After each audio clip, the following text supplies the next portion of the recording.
Otávio, se você não me conhece, está perdendo, né? Além de tudo, sou muito humilde, esse é o meu único defeito. E normalmente eu estou certo. Se você discordar de mim, não vai ser a primeira vez que você vai estar errado, né? Como já diria o Enio Latorre. Bem, irmãos, nós estamos, pelo que me comunicaram, estudando o livro de Romanos, capítulo 12. E eu vou seguir aqui a ordem. E eu gostaria de dar aula hoje para os irmãos, né? Eu fico muito feliz de estar aqui. Romanos 12, no versículo 9 em diante. É um dos textos, assim, áureos da Bíblia. É aqueles textos que falam sobre amor, sobre vida em comunhão. São textos como esse que tornam a vida cristã maravilhosa e um grande desafio. Aquele desafio que você fala assim, puxa vida, ser cristão é isso, então é realmente difícil. Exato, Jesus veio chamar para negarmos a nós mesmos e para tomarmos nossa cruz e segui-lo. Portanto, seguir a Jesus nunca foi desafio pequeno, sempre implicou em grandes transformações, em mudanças radicais, em abnegação, em negação do eu, não é?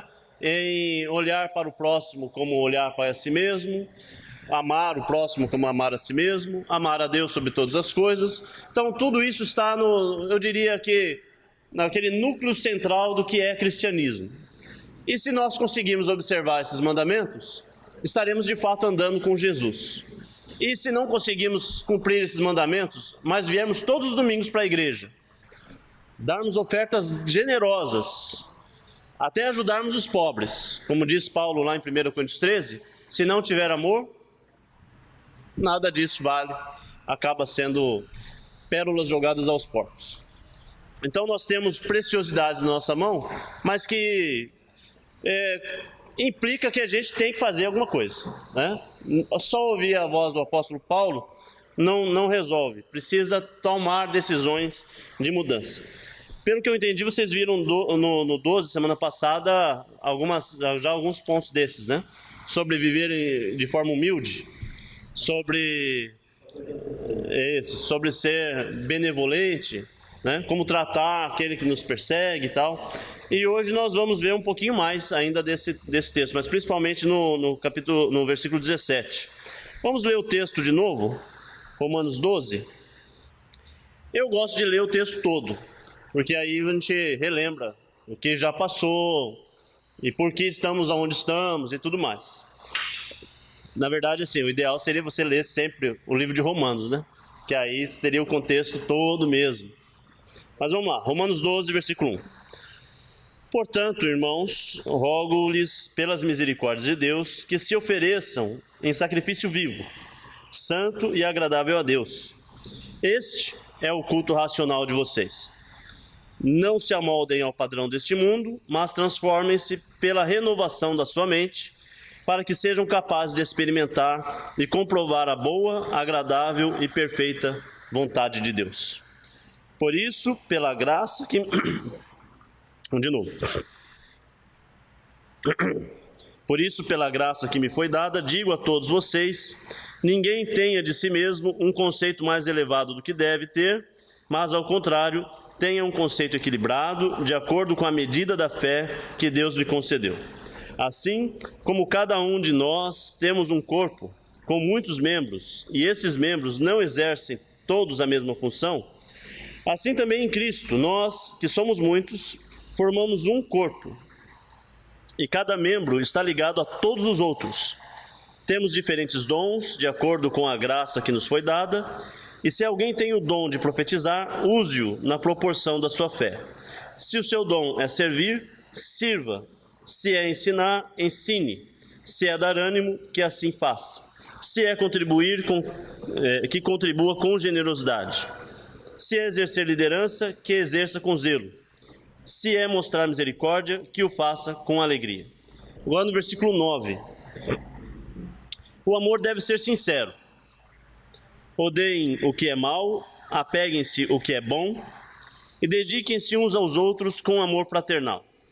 Prefiram dar honra uns aos outros mais do que a si próprios. Nunca lhes falte o zelo, sejam fervorosos no espírito, sirvam ao Senhor. Alegrem-se na esperança, sejam pacientes na tribulação, perseverem na oração. Compartilhe o que vocês têm com os santos em suas necessidades. Pratiquem a hospitalidade. 14. Abençoe aqueles que os perseguem, abençoem e não os amaldiçoem. Alegrem-se com os que se alegram, chorem com os que choram, tenham uma mesma atitude uns para com os outros, não sejam orgulhosos, mas estejam dispostos a associar-se a pessoas de posição inferior. Não sejam sábios aos seus próprios olhos e não retribuam ninguém mal por mal. Procurem fazer o que é correto aos olhos de todos. Façam todo o possível para viver em paz com todos. Amados, nunca procurem vingar-se, mas deixem com Deus a ira, pois está escrito: minha é a vingança, eu retribuirei, diz o Senhor. Ao contrário, se o seu inimigo tiver fome, dê-lhe de comer. Se tiver sede, dê-lhe de beber. Fazendo isso, você amontoará brasas vivas sobre as cabeças dele. Não se deixe vencer pelo mal, mas vençam o mal com o bem. Eu vou ler de novo essa passagem do 17 em diante. Não retribuam a ninguém mal por mal, procurem fazer o que é correto aos olhos de todos, façam todo o possível para viver em paz com todos. Amados, nunca procurem vingar-se, mas deixem com Deus a ira, pois está escrito: minha é a vingança, eu retribuirei, diz o Senhor.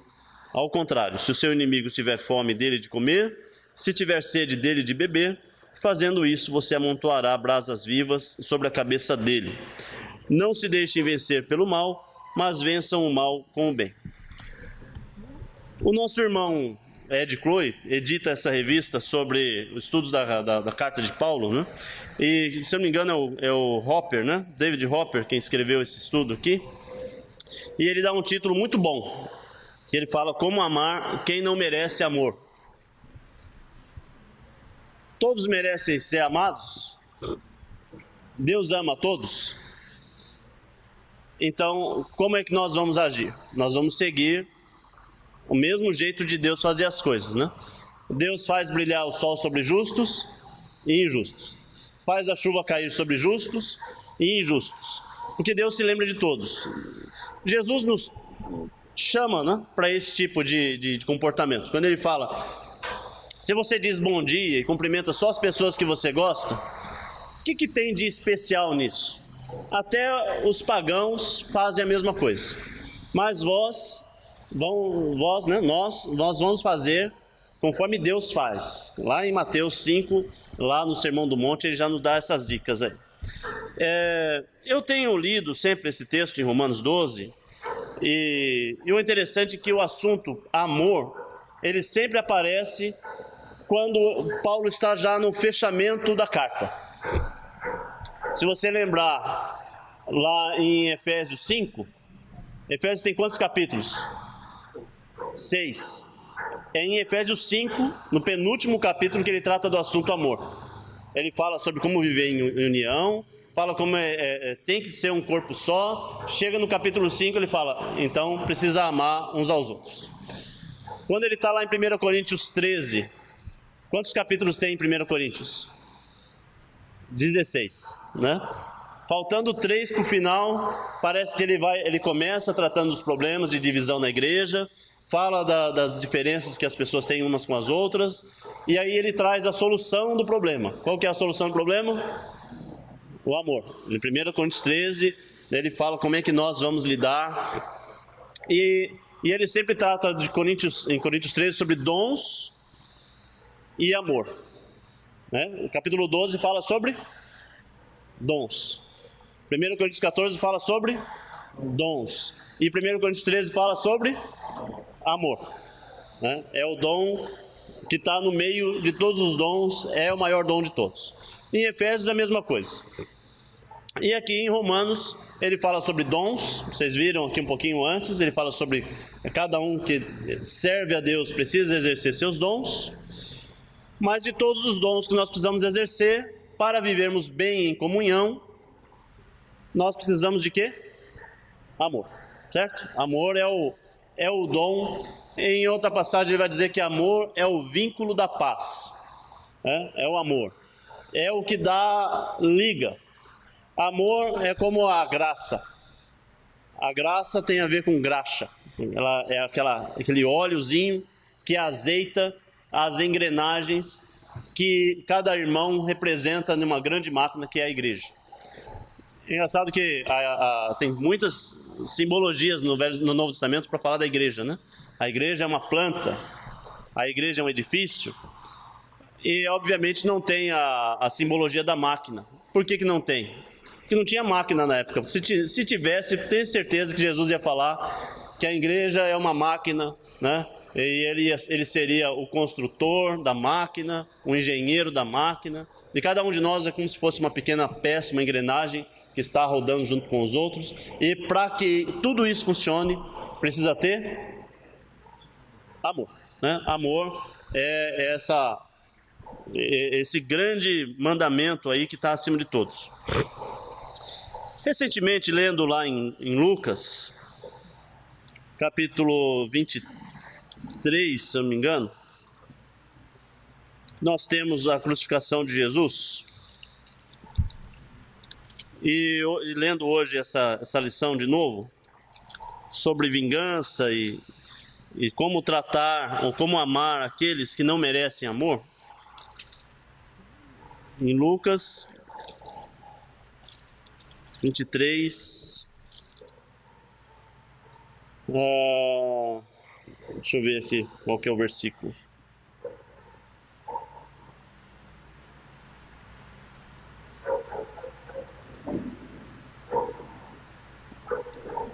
Oi. Dessa aqui. Ótimo, obrigado. Essa aqui é petitinha. Tá ligado aqui? Tá ligado. É só eu falar perto, né, que funciona. Normalmente quando a gente fala voltado pro microfone, funciona melhor. Deixa eu ver. 23, 21. Não, eu quero, quando Jesus fala do Senhor, perdoa-vos porque não sabem o que fazem.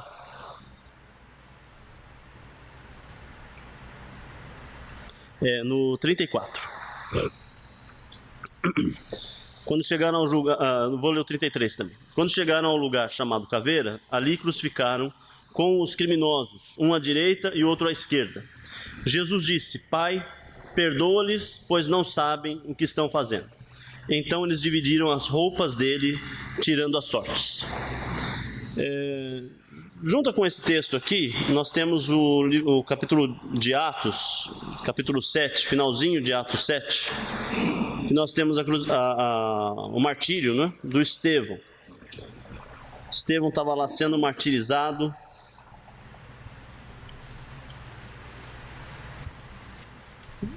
E ele olha para o céu, e eles veem o seu rosto como se fosse de um anjo. Vamos ver 48. Vamos ver o 54. Que já é a parte que eu quero mesmo. Ouvindo isso, ficaram furiosos e rangeram os dentes contra ele. Mas Estevão, cheio do Espírito Santo, levantou os olhos para o céu e viu a glória de Deus e Jesus em pé à direita de Deus. E disse: Vejo os céus abertos e o Filho do Homem em pé à direita de Deus. Mas eles tamparam os ouvidos e, dando fortes gritos, lançaram-se todos juntos contra ele, arrastaram-no para fora da cidade e começaram a apedrejá-lo. As testemunhas deixaram seus mantos aos pés de um jovem chamado Saulo. E enquanto apedrejavam Estevão, este orava: Senhor Jesus, recebe o meu espírito. Então caiu de joelhos e bradou: Senhor, não lhes considerem culpados desse pecado. E tendo dito isto, adormeceu. Dois grandes exemplos daquilo que nós estamos estudando, né? Paulo está dizendo para nós, aqui em Romanos 12, que quando nós formos perseguidos, nós não retribuamos mal por mal, mas que antes a gente faça o quê? O bem, né? E isso vai resultar no quê? No que muda? O que acontece quando a gente faz isso? Você retribui o mal com o bem. O que acontece? Qual é a consequência? Oi? Reflete a natureza de Deus, mas o que acontece com a pessoa, de acordo com Paulo lá em Romanos 12? Você amontoa brasas vivas na cabeça do cidadão. De onde será que Paulo tirou essa ilustração de brasas vivas? Você lembra de outra passagem que tem brasa viva? Eu lembro de Isaías 6. Né? Isaías 6, vocês lembram o que acontece em Isaías 6? Aliás, se você já percebeu, eu espero que já tenha percebido, o apóstolo Paulo, ele cita muito Isaías. Parece que a leitura predileta dele era Isaías como sendo a base, quase, para ele escrever até mesmo o livro de Romanos. Eu diria que ele usa muito do livro de Isaías. Isaías 6 tem a grande visão do profeta. O profeta está lá, ele foi chamado por Deus para profetizar. Fala no versículo 1: no ano em que o rei Uzias morreu, eu o vi, o Senhor, assentado num trono alto e exaltado, e a aba e sua veste enchia o templo. Acima dele estavam serafins, cada um deles tinha 6 asas, com 2 cobriam o rosto, com 2 cobriam os pés e com 2 voavam. E proclamavam uns aos outros: Santo, Santo, Santo é o Senhor dos exércitos. A terra inteira estava cheia da sua glória. E eu respondi: eis-me aqui. No 4. Ao som das suas vozes, os batentes das portas tremeram, e o templo ficou cheio de fumaça. Então gritei: ai de mim, estou perdido, pois sou um homem de lábios impuros e vivo no meio de um povo de lábios impuros. Os meus olhos viram o Rei e o Senhor dos exércitos. Logo, um dos serafins voou até mim, trazendo uma brasa viva que havia tirado do altar com o tenaz. Com ela tocou a minha boca e disse: veja, isto tocou seus lábios, por isso a sua culpa foi removida e o seu pecado será perdoado. Então ouvi a voz do Senhor conclamando: quem enviarei? Quem irá por nós? E eu respondi: eis-me aqui. Bom, o que aconteceu nessa hora? O que ele estava fazendo? Ele estava vendo quem? Ele estava vendo o Santo dos Santos, Deus, na sua grandeza. E quando alguém vê a Deus, normalmente no Velho Testamento, o que acontece? O que Deus disse para Moisés? Você não pode ver a minha glória, porque senão você morre. Mas aqui Deus está se revelando no que a gente chama de uma epifania. É uma parte da glória de Deus, não é a glória total.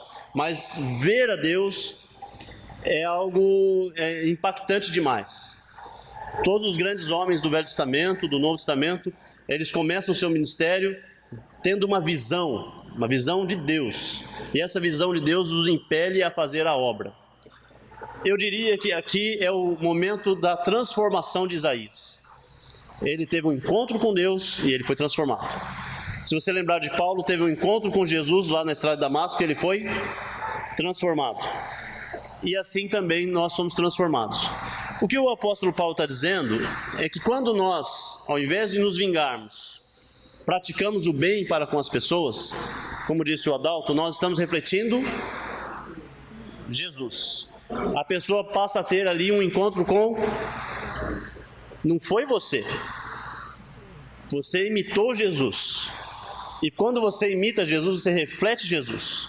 E quando você reflete Jesus, a pessoa pode ter um encontro com Jesus, com Deus.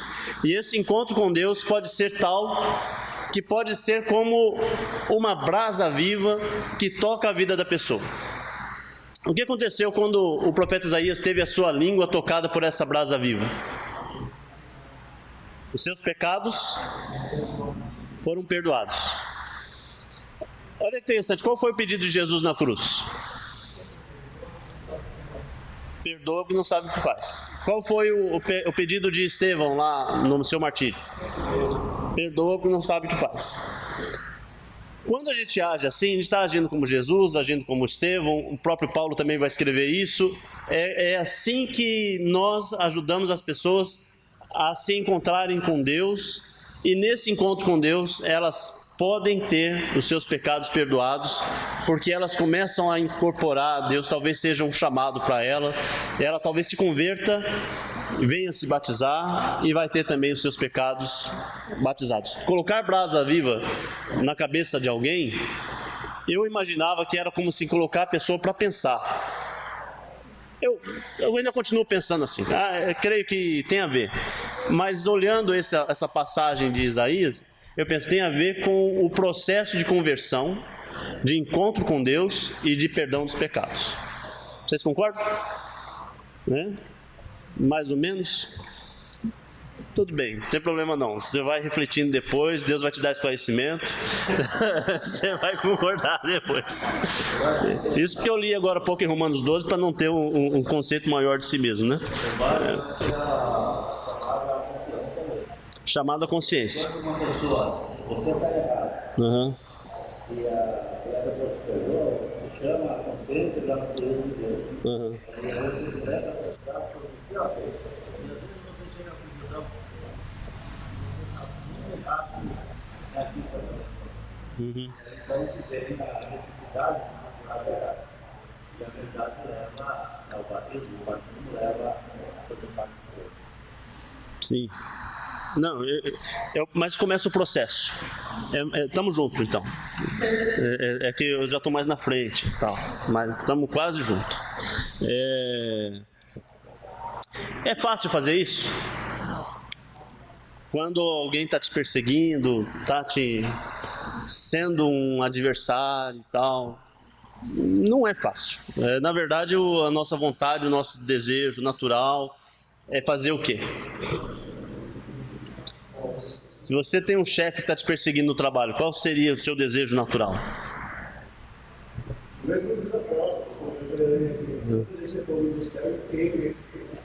Isso, o apóstolo João teve uma excelente ideia.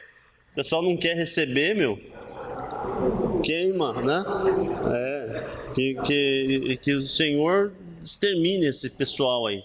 E aí Jesus vai falar, não, você não entendeu bem que tipo de espírito você é e tal, né? Ainda tentando trazer eles para uma mudança. Em Mateus 18, nós temos aqui a passagem do como tratar um irmão ofensor. Mateus 18. Se o seu irmão pecar contra você, vá a sós com ele e mostre-lhe o erro. Se ele o ouvir, você ganhou seu irmão. Mas se não o ouvir, leve consigo mais um ou dois irmãos, de modo que qualquer acusação seja confirmada pelo depoimento de 2 ou 3 testemunhas. Se ele se recusar a ouvi-lo, conte à igreja. E se ele se recusar a ouvir também a igreja, trate-o como pagão ou publicano. Digo-lhes a verdade, tudo que ligarem na terra será ligado no céu, e tudo que vocês desligarem na terra será desligado no céu.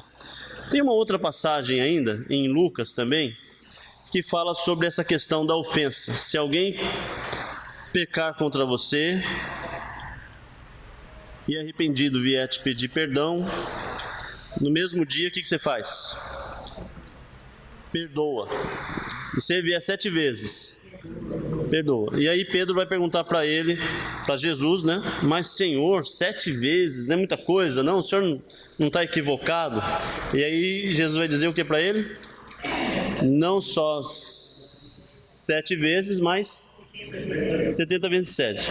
Eu estou sem essa passagem agora, que eu não estou achando ela, mas é Lucas, se eu não me engano é 8. Eu estudei esses dias essa passagem aqui.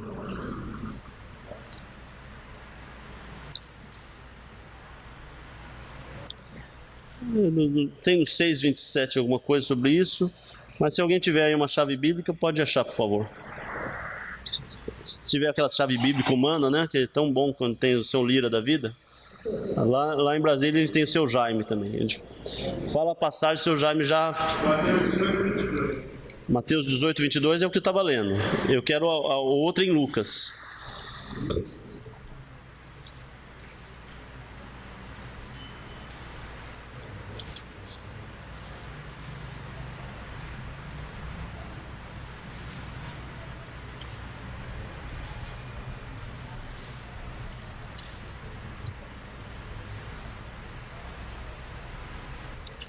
Quando a gente está com a Bíblia da gente, é tão mais fácil, né? Não sei porque que eu não carrego a minha para todo lado. É porque eu estou de férias, mas... Bem, se você achou, ótimo. Se não achou, o que eu quero pegar, na verdade, é a passagem em Lucas. Ele fala o seguinte: se o seu irmão arrependido vier a você e pedir perdão, você perdoa 7 vezes. E se ele vier 77 vezes, o que você faz? Você perdoa. Mas ele tem... Oi? 17,4. Obrigado. Então, vamos lá. Eu estou muito preocupado em ler isso aqui, porque isso aqui para mim foi muito libertador. O dia que eu li isso aqui e eu entendi, é muito importante. Se pecar contra... Vamos lá, se o seu irmão... No Lucas 17,3. Tomem cuidado. Se o seu irmão pecar, repreende-o. Se ele se arrepender, perdoe.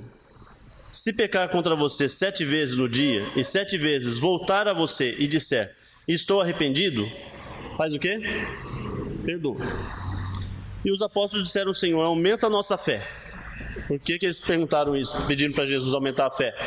Não é fácil.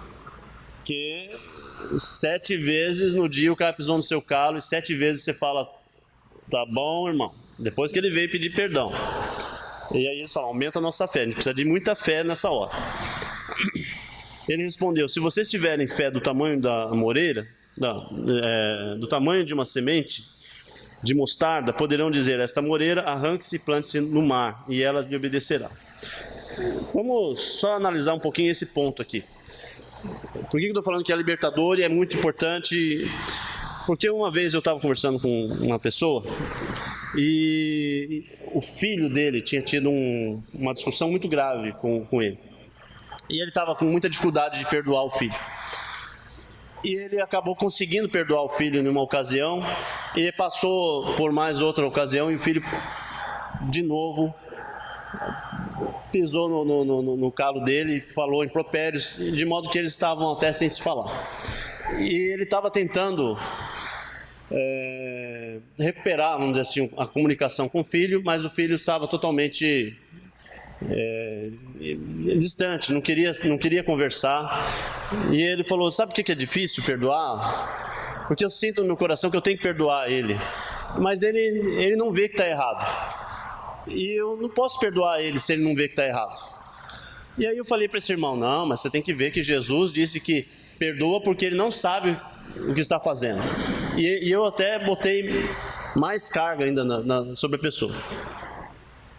E várias vezes vários irmãos já me disseram: olha, é muito difícil, Otávio, perdoar alguém que te ofendeu nesse nível, te ofendeu tanto assim que o marido trai a mulher, e a mulher fala: eu tenho que perdoar ele, mas ele não acha que está errado. E aí, normalmente na igreja, que a gente fala para a pessoa: você é cristão, você tem que perdoar. Mas veja bem, o que esse texto está dizendo? No versículo 4: se pecar contra você 7 vezes no dia e 7 vezes voltar a você e disser: estou arrependido, perdoa. Mas se a pessoa não percebeu que está arrependido, Deus não coloca um peso sobre você para que você perdoe alguém que não se arrependeu. Quando a gente lê lá em Lucas 23, 34, que Jesus falou: Pai, perdoa-lhes porque não sabem o que fazem, Jesus podia ter dito o que para eles? Seus pecados estão perdoados, porque vocês não sabem o que fazem. Mas não, Jesus não falou isso. O que Jesus fez? Pediu para Deus perdoar. Quando Jesus estava na terra e aquele homem que estava na cama, que desceram ele do teto, ele olhou para o homem e falou o que para ele? Seus pecados estão perdoados. Porque a postura daquele homem de ir até Jesus mostrava arrependimento. Jesus olhou o coração dele, sabia que ele estava arrependido.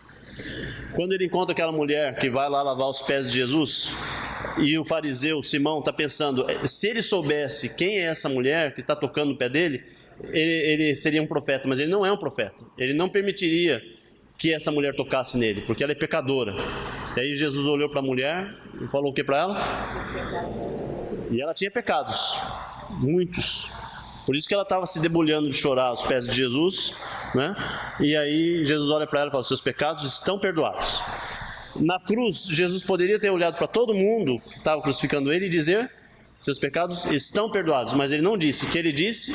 Senhor, perdoe-lhes. Eles não sabem o que fazem. Mas Jesus pede a Deus que faça isso. Quando Jesus pede a Deus que faça isso, ele está pedindo que essas pessoas conheçam Jesus, se arrependam e venham a ele e peçam perdão e que Deus perdoe. Vocês estão entendendo? Em Atos 2, 38, quando nós ouvimos sobre o Evangelho, o nosso chamado para seguirmos a Jesus, qual que é a primeira condição que o apóstolo Pedro fala? 2,37, né?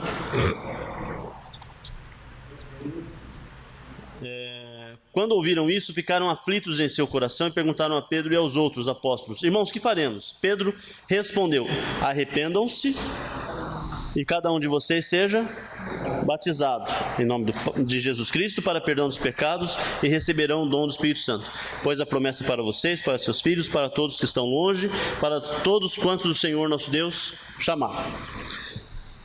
Muda aí alguma coisa para você quando eu digo que se alguém te ofendeu, você precisa perdoar essa pessoa se ela voltar e dizer para você que está arrependido? Que você não tem que perdoar quem nunca se arrependeu? Muda alguma coisa para você isso? Porque para Deus não tem perdão se não houver arrependimento. Vou falar de novo. Não há perdão se não houver arrependimento. Se alguém só se batiza, mas nunca se arrependeu do que praticou de errado na vida, essa pessoa continua tão perdida quanto antes. Arrependimento quer dizer que a pessoa ouviu uma informação, entendeu que estava errado e decidiu mudar. Aí então ela transforma, e essa transformação implica é o arrependimento, e esse arrependimento permite que Deus possa perdoá-lo. Porque só perdoar é que nem um assassino em série. O cara chega dentro do tribunal e diz: não, eu matei aquelas mulheres, mas elas mereciam. O que o tribunal vai fazer com esse cara? É a punição máxima, porque não tem um mínimo de reconhecimento que estava errado. Ele acha que a mulher estava no lugar errado, olhou para ele de forma errada e ele matou ela e estava tudo certo. O marido que bate na mulher toda semana, ele sai para beber, toma as cachaças dele, vai para casa e bate na mulher toda semana. Aí chamam ele na polícia e ele fala: não, mas eu bato nela, eu não sei por que eu bato nela, mas ela sabe por que apanha. E ele acha que está certo, tá tudo bem. E a mulher vai perdoar ele. Porque ela é cristã, ela tem que perdoar esse marido ofensor. É isso? Não tem que perdoar.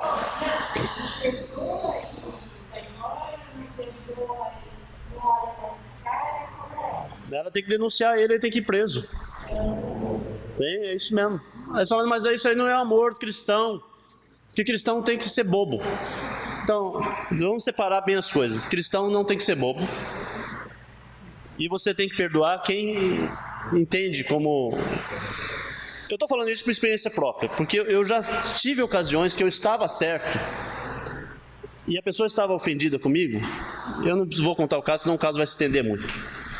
E aí, ainda estando certo, eu fui pedir perdão para a pessoa para tentar recuperar o relacionamento. Sabe o que a pessoa me disse? Depois que inventaram a desculpa, tudo ficou fácil. Me humilhou e ainda achou que estava certa e continuou no erro dela. O que eu mudei a vida dessa pessoa? Nada. Eu endureci mais ainda o coração dela. Ela achou que eu estava mais errado ainda do que eu estava. E eu não estava errado. Ela continuou achando, entendeu? Então, o que a gente precisa fazer? Precisa ir até o irmão, como diz lá em Mateus 18, 24, que ele fala: se o teu irmão peca contra você vai falar com ele. Você precisa ir lá falar com ele. E aí você vai expor o caso. Irmãos, pegou dinheiro emprestado da igreja e não devolveu. E o irmão está magoado com a igreja, porque está cobrando dele. Eu estou contando uma suposição, isso jamais aconteceu. Brincadeira, já aconteceu. E o irmão ficou magoado com a igreja. E aí a gente foi conversar com ele. Ele não se sentia arrependido. Ele achava que a igreja tinha que ter dado dinheiro para ele. Claro, irmãos, a igreja pode dar e ajudar um irmão em necessidade, mas o combinado era que a igreja tinha emprestado dinheiro para ele. E eles estávamos esperando que ele devolvesse. E ele estava numa situação difícil. Agora ele tinha passado a situação difícil para uma situação melhor. Ele poderia restituir a igreja. Mas ele se sentiu cobrado desnecessariamente e achando que a igreja estava errada. Aí eu fui lá conversar com esse irmão. Ele não se arrependeu. Levei outros irmãos, nós fomos lá, conversamos com ele. Ele continuou com o coração duro e falando mal da igreja. E saiu da igreja falando mal da igreja.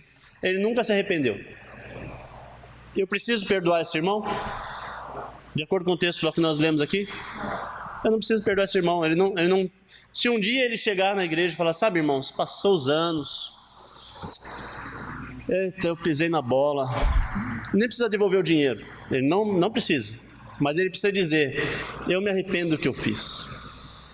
Eu estava errado, pisei na bola. E aí o que a gente faz? Recebe o irmão de volta e ele se incorpora de novo à igreja. Se ele tiver condição de pagar e ele quiser pagar, ele paga. Se ele não quiser pagar, mas pelo menos ele entendeu que ele estava errado. E aí ele pode trabalhar um processo de mudança. Se não houver um processo de mudança, a mãe que está educando um filho, como a gente estava falando agora há pouco, uma outra pessoa. A mãe está educando o filho. O filho chega todo dia, tarde da noite em casa. Todo dia. E a mãe perdoa. Todos os dias. E o filho chega bêbado em casa e a mãe perdoa. O que a mãe está criando? Um bêbado. Um problema para a sociedade. Um problema para ela. Então, o pai cristão precisa ser firme. Deus... Ele nos trata com uma certa firmeza, não é para o nosso mal, mas para o nosso bem. E nós aprendemos com Deus que nós vamos tratar nossos filhos com uma certa firmeza para o bem deles. O marido trata a esposa com cordialidade, com perdão, com carinho e tudo, mas as conversas precisam acontecer. Os grandes problemas de relacionamento estão baseados na falta de conversa, falta de esclarecimento. Eu quero voltar um pouquinho sobre a Jesus, ele pediu a Deus para perdoar. Quando a gente quer colocar o povo que estava que era culpado, perdão. Mas Jesus pede para Deus perdão. Seria um caso de a pessoa indemisível, você pede para Deus, sim, porque isso é muito importante, né? Senão fica o foco só no que a gente vai perdoar e acabou. Ah, obrigado. Mas a gente tem que ligar, o cristão, ele, embora ele não perdoe, não deve perdoar a pessoa, não pede perdão, porque a pessoa não quer se perder, mas a gente pede a Deus. A gente nunca fica sendo ensinado desse lado. E quando você pede a Deus, reflete em você. Sim, obrigado. Você ter retomado o assunto. É que eu dei até uma certa ênfase nesse aspecto, porque eu sofri muito com isso. Porque eu sou cristão e eu tenho que perdoar todo mundo, todo momento, a toda hora, mesmo que a pessoa não tenha se arrependido. E isso gera um sentimento de culpa muito grande no cristão. E tem gente que fala assim, eu não sou um cristão verdadeiro porque eu não consigo perdoar as pessoas. Uma pessoa também nunca disse que estava arrependido. Então, eu quero te ajudar, irmão, a meio que tirar esse peso da culpa de você e, de fato, tratar os seus problemas como a Bíblia manda. É indo lá, falando, tratando do assunto, esclarecendo e chegando à conclusão de quem está errado e quem precisa se arrepender. Às vezes você tinha um pensamento errado do irmão. Às vezes você achava que o irmão estava faltando na igreja porque ele estava com preguiça. Aí você vai lá repreender o irmão, descobre que ele está faltando na igreja porque ele quebrou a perna. E ninguém está indo lá visitar o irmão. E aí você vai descobrir que quem estava errado era você, né? Pode acontecer e aí esclarece as coisas. Às vezes, de fato o irmão está errado, ele não entendeu, precisa levar outros dois. É o processo que a Bíblia manda. Aí faz isso. Aí esclarece quem está errado, o irmão pede perdão como diz em Tiago, né? Se você consegue ir a um irmão que está em pecado e trazê-lo de volta, então aí você ganhou um irmão. É uma maravilha. É tudo que tem que acontecer. Em Romanos 12, aqui no finalzinho, que até o Adalto lembrou aqui, retomando o assunto, nunca procurem vingar-se, mas deixe com Deus a sua ira. Está escrito, minha é a vingança, eu retribuirei, diz o Senhor. Se o seu inimigo tiver fome, dele de comer, se tiver sede, dele de beber. Fazendo isso, você amontoará brasas vivas sobre a cabeça dele. Não se deixe vencer pelo mal, mas vençam o mal com o bem. Diga. Essa questão do perdão, aliás, a questão do amor, ajuda a gente a esclarecer uma confusão que existe duas coisas. Porque uma coisa é você perdoar e se arrepender. Outra coisa é você ficar com raiva porque eu não consigo. Porque eu não consigo nada. Porque eu não vou perdoar porque ele não merece perdoar.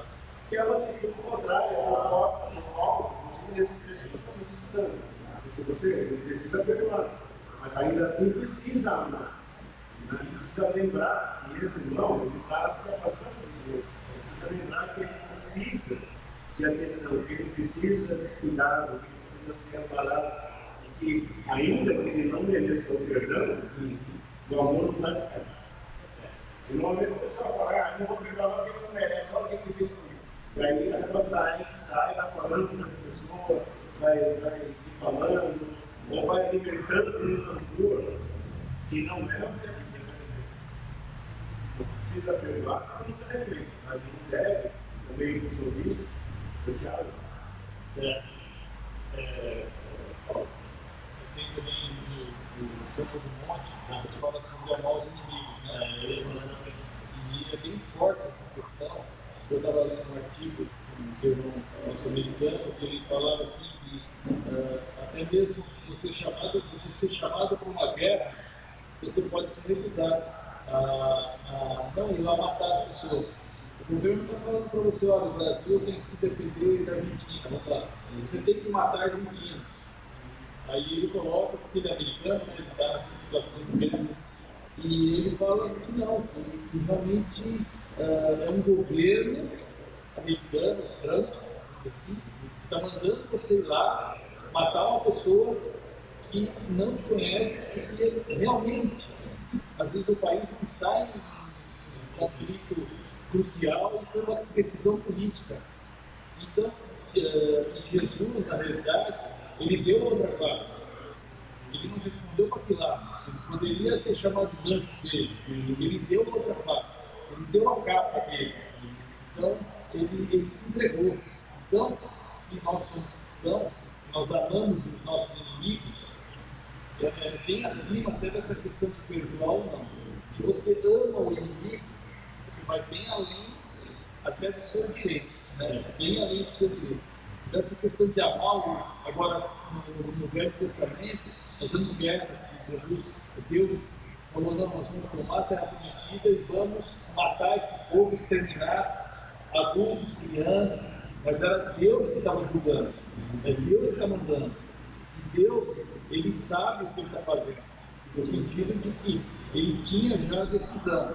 Não é o Supremo Tribunal Federal que estava decidindo. São pessoas, é uma instância superior, então é diferente. Quando ele fala, Jesus fala, amai os vossos inimigos, Deus anteriormente tinha exterminado povos. Aí fica meio complicado, você fala, puxa, mas acabei de matar todos os filisteus, agora ele fala que eu tenho que virar face para os filisteus? Não é, a nova aliança tem outro plano, outro sangue do cordeiro aí outra ideia, mais maior, que é Deus também que está colocando, faz parte do plano dele. E é uma coisa que vai além, amar o inimigo, é uma coisa complexa. Até esse artigo fala bastante, e é interessante, eles estão olhando e falam, pô, então quer dizer que se eu for ser chamado para ser um policial, eu tenho que matar um bandido, eu posso não matar? Eu posso, assim, entre aspas, eu posso deixar de fazer aquilo por uma questão de deixar de ser polícia porque eu acho que eu não devo fazer aquilo? Com certeza, você está certo. se você tem essa concepção, né? Não estou dizendo que está errado é o inverso, né? Mas eu estou dizendo que é muito profundo, é muito profundo. Esse tema é falar também com o valor na vida e mais na programando. Eu não vou entrar nesse sistema agora porque são 10 minutos, mas eu vou entrar nessa coisa. Sobre a questão que você falou, eu acho que ele veio com o Paulo Grosso, né? E amar não tem exatamente a ver com o perdoar, que eu estava tratando antes. Você não tem que perdoar, porque você sempre mostrava que é o que a gente está falando. Se ele tiver conta, você dá feito. Se ele tiver consciência, você dá feito. Como é a história do bom samaritano? Quem foi o próximo do homem que estava caído? Aquele que teve misericórdia dele. Se tornou o próximo. E aí, é que nós aprendemos a questão do nome cristão, a mulher que como eu falei, dirigida pelo marido, voltando para casa, ela vai para defeito, né? A mulher vai, o marido, ela volta para casa, o pai para receber. Né? A questão do perdão ainda é importante, mas o amor sempre vai prevalecer. O cristão precisa demonstrar amor, mesmo para aqueles que o perseguem. Essa é a vontade do Senhor. Sabe uma história que eu gostei? Só para deixar, de um homem que não gostava da sogra, estava no final da sogra. E aí, o homem foi pedir uma ajuda do conselheiro lá, e ele chegou no dia que tinha que matar a sogra. Ele não podia matar do jeito que falou isso, de repente, tem que ser uma coisa bem dentro. E aí, o consultor deu para ele um veneno que matava ela muito lentamente. Durante 40 dias ele estava entregando para ela, e ela ia tomando, e aí ele ia cuidando bem dela, para que ninguém suspeitasse que ele matou ela. Então ele começou a tratar bem a sogra, não tratava mais ela com palavrão, não xingava, não discutia, quando ela ficava com ele, ele ficava perto, quando ela pedia para fazer o que ele fazia, e aí foi se relacionando com ela e estava feliz com ela. Aí passou uma semana, ela a pessoa foi melhor com ele, e ele também ficou melhor com ela. E passou 2 semanas, ele voltou no consultor e falou: olha, eu não sei se o meu está funcionando, porque ela parece que ela está mais quieta, mais calma, né? Parece que. Mas eu estou preocupado só que agora estou começando a gostar dessa velha. Não sei, eu não quero mais tomar. Aí o consultor falou que eu não vai dar, porque comprar sempre, né? Mas tem que continuar essa campanha só, que daí para frente, aquele velho relacionamento dele com o pessoal, ele queria morrer de fato, né? E ele queria se transformar, da mudança do seu meio para que pudesse ter bom relacionamento com ela. Eu gosto dessa história, eu acho que é uma anedota, né? Ninguém vai dar ninguém, espero. Mas é uma verdade muito boa. Quando Jesus fala amar o vosso inimigo, é genial. É a questão do ético, né? Você vai no meu cliente, eu ia para o meu cliente, você grita lá, você bota um monte de olho em volta para você, né? Você fala, você é lindo. Aí eu sou lindo. Você é idiota. Ele está dizendo isso, você é idiota, né? Então, a vida é assim. Jesus ele sabe, quando ele fala para nós, ama os nossos inimigos, é uma questão de tempo até que você mata o seu inimigo. Você aniquila os seus inimigos. Como é que a gente aniquila os inimigos? Se você os ama, você transforma eles de inimigos para amigos. E aí você não tem inimigo. Se você sempre for tratar bem as pessoas, normalmente você vai ter um número de inimigos cada vez mais reduzido. Agora, há ocasiões em que as pessoas te odeiam ou não querem amizade com você, mesmo que você as trate muito bem. Mesmo assim, elas vão te tratar mal. E normalmente isso acontece porque você não pensa. Porque você vê Jesus, as pessoas vão se tratar mal. Eu próprio Jesus disse isso. Nós quando por causa do meu nome foi perseguido e tal. Então, quando a gente vai tratar bem as pessoas, não é para esperar que todas as pessoas que você trata bem te retribuam bem. Mas o cristão precisa retribuir o bem com o bem sempre. O mal com o bem sempre. E isso tende a transformar a relação. Na própria lição, dá uma história também que ora para outra pessoa, e nessas orações ele ora para o outro e começa a transformar a sua mente, a sua forma de ver o outro. Se você orar para alguém, vem das perseguidas, começar a orar para aquela pessoa, para que ela prospere, está te ocasião que alguém me prejudicou gravemente. E eu orar para Deus abençoar essa pessoa, e assim ela prosperar e ir embora. Ela encarou de volta, resolveu o problema. E várias vezes ela me atendeu, muitas vezes não. É assim mesmo. A minha perseverança do Senhor. E é interessante nessa lição que ele fala sobre as consequências do pecado. O ministro trata mal sempre, o cara fala mal sempre na empresa. Teve ocasiões que eu trabalhava na empresa, tinha uma pessoa que sempre estava se transformando o ambiente em ruim, vem uma vingança de Deus sobre a pessoa. Qual foi a vingança? Aí o raio da pessoa também está permitido. Porque nenhuma empresa mais aceita um profissional que fica oprimindo os outros, fica perseguindo os funcionários, um homem que fica assediando mulheres na empresa, nenhuma empresa aceita mais. Então precisa eu ir lá e competir a cara, acontece. Veja que Deus vai ajudar, porque as coisas vão se encaixando conforme o tempo. Né?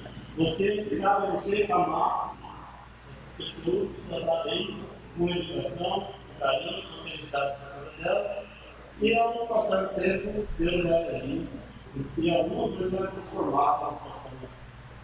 Bom, acho que é isso hoje, né? Tá bom? Alguém quer comentar mais alguma coisa?